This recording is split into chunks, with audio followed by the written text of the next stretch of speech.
নমস্কার, আমার চ্যানেলে আপনাদের স্বাগত জানাই। আবার চলে এসেছি নতুন একটা রেসিপি নিয়ে। আজকে দেখাবো কাঁচা টমেটোর ঝাল কিভাবে বানিয়েছি। কাঁচা টমেটো মানে সবুজ যে টমেটোগুলো বাজারে পাওয়া যায়, ওগুলো এই সময়েই পাবেন আপনারা। তো ওই দিয়ে চিংড়ি মাছ দিয়ে একটা ঝাল বানিয়েছি। প্রথমেই কড়াইতে তেল গরম করে নেব।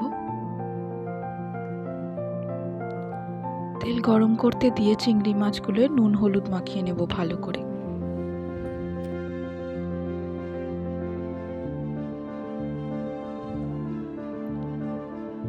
এবার চিংড়ি মাছগুলোকে ভালো করে ভেজে নেব।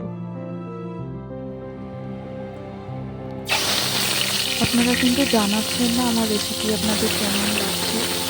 অনেকেই দেখছেন কিন্তু সাবস্ক্রাইব করছেন না। প্লিজ রেসিপিটি ভালো লাগলে চ্যানেলটিকে সাবস্ক্রাইব করে যাবেন। চিংড়ি মাছগুলো ভেজে তুলে নিয়েছি। এরপর ওতে আর একটু তেল দিয়ে ওর মধ্যে কালো জিরে আর শুকনো লঙ্কা ফোড়ন দেব।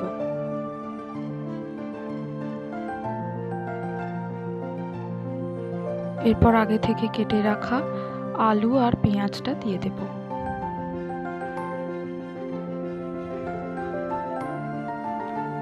অল্প একটু ভাজা হয়ে গেলে ওর মধ্যে কাঁচা টমেটো কেটে রাখা দিয়ে দেব।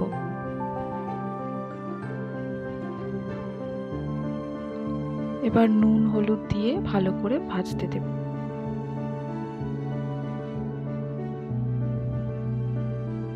চাপা দিয়ে দিয়ে ভাজবো যাতে টমেটো আর আলু দুটো একটু সেদ্ধ হয়ে যায়। এবার ওর মধ্যে একটু আদা বাটা দেব, হলুদ গুঁড়ো, লঙ্কা গুঁড়ো, সাধারণের যে মশলাগুলো ওগুলোই দিয়ে দেব। বেশি কিচ্ছু মশলা না, শুধু নুন, আদা বাটা, হলুদ গুঁড়ো, লঙ্কা গুঁড়ো, ব্যাস। এই দিয়েই কাঁচা টমেটোর ঝাল অসাধারণ খেতে লাগবে, একবার বানিয়ে দেখবেন। এবার অল্প একটু জল দিয়ে চাপা দিয়ে দেব।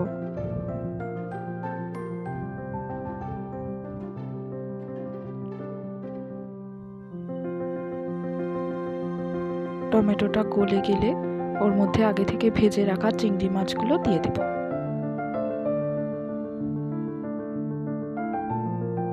এবার ভালো করে মিশিয়ে নেব।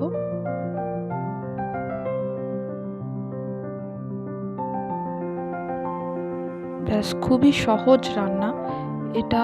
আপনারা বাড়িতে কিছু না থাকলে বা কিছু থাকলেও শুধু বানিয়ে দেখবেন, আর কিচ্ছু লাগবে না এটার সাথে। গরম ভাতে এই কাঁচা টমেটো ঝাল দিয়েই খাওয়া হয়ে যাবে।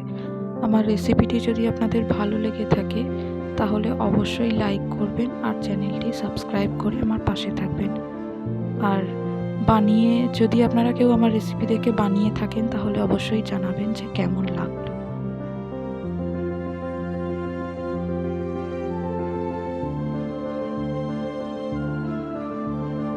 এই কনকনে ঠান্ডায় ঝাল ঝাল কাঁচা টমেটোর ঝাল দিয়ে ভাত অসাধারণ খেতে লাগে, একবার বানিয়ে দেখবেন।